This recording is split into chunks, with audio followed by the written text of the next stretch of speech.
안녕하세요 여러분. 5단원 다양한 생물과 우리 생활 단원의 다양한 생물은 우리 생활에 어떤 영향을 미칠까요? 부분을 같이 공부해 보도록 하겠습니다.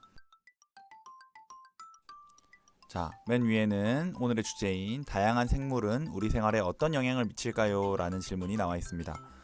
지금까지 우리는 세균, 그리고 원생생물, 집신벌레와 핵함이 대표적이었죠. 그리고 균류, 이 버섯이나 곰팡이 등을 공부했었는데요. 여러분, 이 부분에서 우리 주변에 사는 균류, 원생생물, 세균 등 다양한 생물은 우리 생활에 많은 영향을 미친다고 나와 있습니다. 이 다양한 생물이 우리 생활에 미치는 영향이 어떤 것들이 있는지 예상해보고 직접 조사해보는 활동을 하도록 하겠습니다. 자, 교과서 108페이지에는 어떻게 할까요가 나와 있는데요. 한 번씩 읽어봅시다. 첫 번째, 다양한 생물이 우리 생활에 어떤 영향을 준다고 생각하는지 이야기해봅시다 라고 되어 있습니다. 자, 이 파트는 실험 관찰 55쪽에 적어보는 것인데요.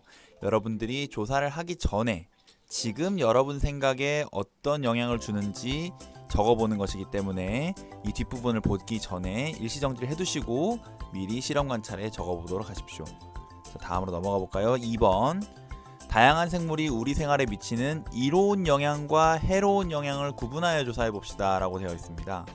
자, 지금까지 배웠던 균류, 원생생물, 또 세균, 이런 생물들이 해로운 영향을 주는 것들을 많이 배웠는데, 오늘은 해로운 영향에만 제한해서 조사를 하는 것이 아니라 우리에게 주는 다양한 영향을 조사해 보는 것이 중요합니다. 자, 세 번째는 다양한 생물이 우리 생활에 미치는 영향을 토의하고, 마지막으로 다양한 생물이 우리 생활에 미치는 영향에 대해 자신의 생각이 어떻게 바뀌었는지 발표해보는 방식입니다. 교과서 109페이지에 보면 다양한 생물들이 우리에게 주는 이로운 영향과 해로운 영향이 있습니다. 먼저 이로운 영향부터 살펴볼까요? 첫째로 우리는 이런 다양한 생물들을 이용해서 된장을 만들기도 합니다. 그리고 핵함은 수업 중에도 말했던 것처럼 산소를 만들어내기도 하죠.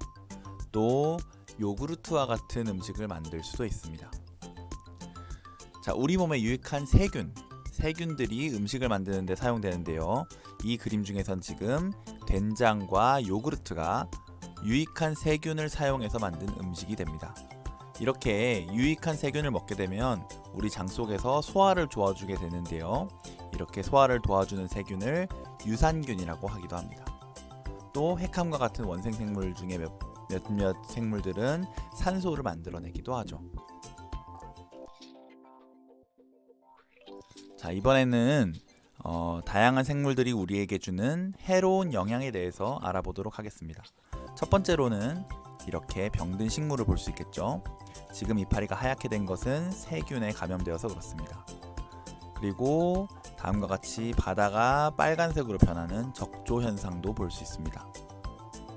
또 우리에게 배탈이라고 많이 부르는 장염도 세균에 감염되어서 나타나는 경우가 많죠. 자, 우리 몸에 해로운 세균은 동식물을 병들게 합니다. 지금 왼쪽의 사진에서 보는 것처럼 세균에 감염이 됐을 때는 저렇게 이파리가 하얗게 변하면서 식물이 죽기도 하고요. 우리가 장염과 같은 배탈에 걸리기도 합니다. 또한 플랑크톤과 같은 원생생물이 지나치게 증가하면 적조현상이 일어나기도 한다고 했습니다.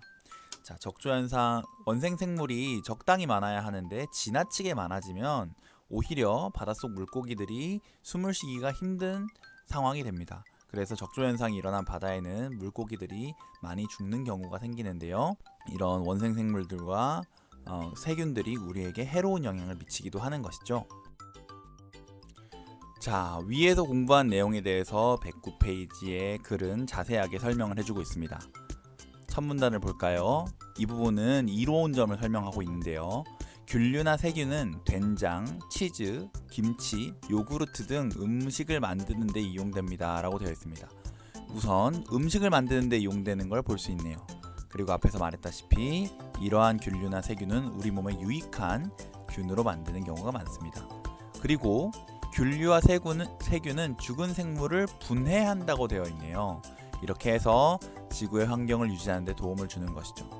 자, 우리가 만약에 죽게 되었을 때, 그리고 다양한 동물과 식물이 죽었을 때 분해가 되지 않으면 시체가 그냥 그 자리에 계속 쌓이게 됩니다. 그럼 거대한 쓰레기가 되겠죠. 하지만 균류와 생물들이 분해를 해서 지구의 환경을 유지시켜줍니다. 원생 생물은 주로 다른 생물의 먹이가 된다고 하네요. 자, 이렇게 원생 생물이 다른 생물의 먹이가 되어줘야 그 먹이를 먹고 자란 다른 동물들을 또 우리 같은 인간이 섭취할 수 있는 것입니다. 먹이가 되거나 생물이 사는데 필요한 산소를 만들기도 한다고 되어 있네요. 반면 아랫부분에는 해로운 점도 나와 있습니다. 다음과 같이 한번 볼까요? 하지만 이러한 다양한 생물이 우리 생활에 해로운 영향을 주기도 합니다. 균류, 원생생물, 세균 등은 음식이나 주변의 물건을 상하게 한다고 하네요. 공기, 물, 음식, 물건 등을 거쳐 다른 생물을 옮아가 질병을 일으키기도 한다고 했습니다. 우리가 자주 앓는 배탈 같은 것들이 대부분 세균에 의해서 감염된 것이죠. 이와 같이 균류, 원생생물, 세균 등 다양한 생물은 우리 생활에 이로운 영향뿐만 아니라 해로운 영향도 준다는 것을 다양하게 알 수 있는 것이죠. 자, 다음 영상에는 구체적으로 된장 안에 들어있는 유산균에 대한 영상과 또 우리 배탈을 일으키는 세균에 대한 영상을 담아놨습니다. 여러분들이 자세히 보시고 우리 주변의 다양한 생물들이 어떤 영향을 미치고 있는지를 확인해 봤으면 좋겠습니다. 자, 교과서 따라잡기는 여기까지 하겠습니다.